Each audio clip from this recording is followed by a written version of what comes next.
This is a sweet victory after a long, hard-fought battle. You see, I'm the youngest of 4 children by 10 years, otherwise known as whoops, but more commonly referred to as the baby of the family.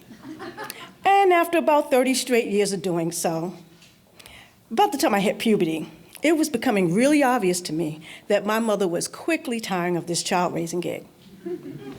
And throughout my adolescence, I would often hear the familiar soundbite, "I can't wait until you get grown and get a place of your own.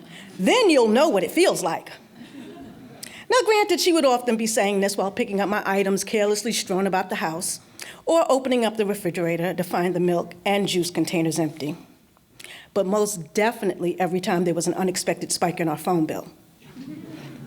Nevertheless, in my mind, the expectation was set. As my siblings had all left the house at 18 to either join the service or get married, at 18, I too would be on my own. And so when that time arrived, I had gotten a decent job, built up some savings, and approached my mother with an ad for an apartment. Now, to my surprise, she completely doesn't about-face and tries to convince me that I really am not just quite ready to face the world on my own. Well, not only is this a challenge to my young adult ego, but she had been unwittingly sowing these seeds of independence in me for so long that they had already sprouted.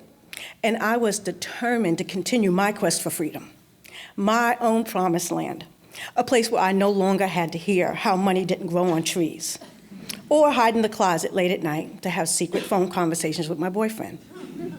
But best of all, with my own place, I could come and go as I pleased. No curfew. So I would find these adorable apartments and excitedly bring my mother to see them, only to have her go at it with these landlords, slumlords she would call them, with a slew of complaints, like for instance, the lone hairline crack in the misaligned tile behind the bathroom door, or the insufficient water pressure, and let's not forget the mysterious drafts due to lack of insulation that no one else felt. And needless to say, my mother and I would be promptly sent on our way with my fully returned deposit. But after a while, I began to catch on, and the last place I showed up was with a signed lease already in hand.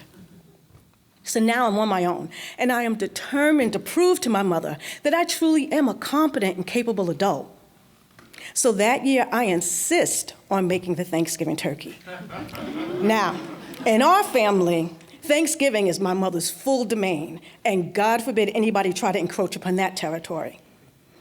But after a few moments of hesitation, to my surprise, she agreed, and then proceeded to bombard me with phone calls, asking, do I know the right size turkey to get? Am I using all the correct spices and seasonings?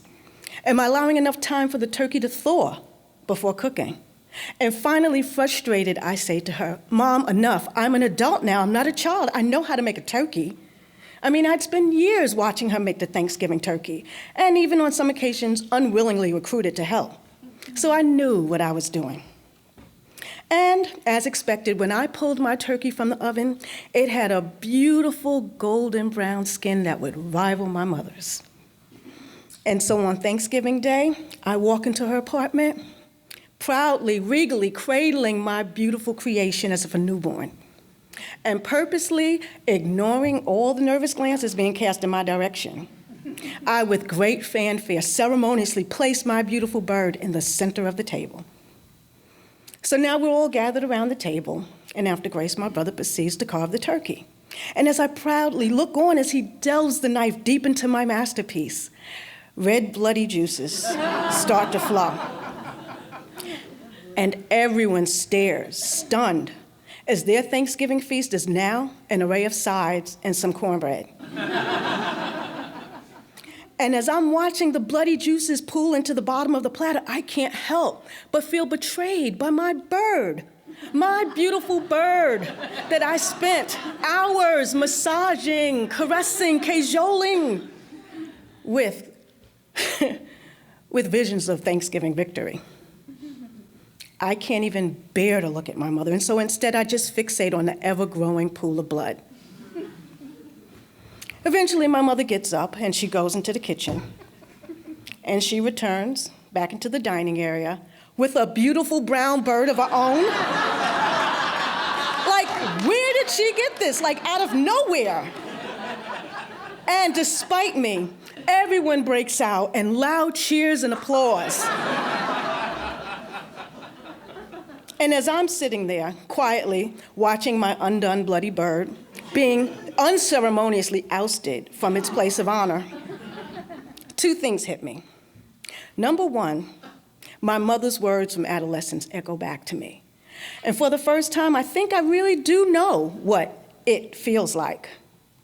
But secondly, and most importantly, I am humbled by the very adult realization that sometimes independence means knowing how and when to be dependent. Thank you.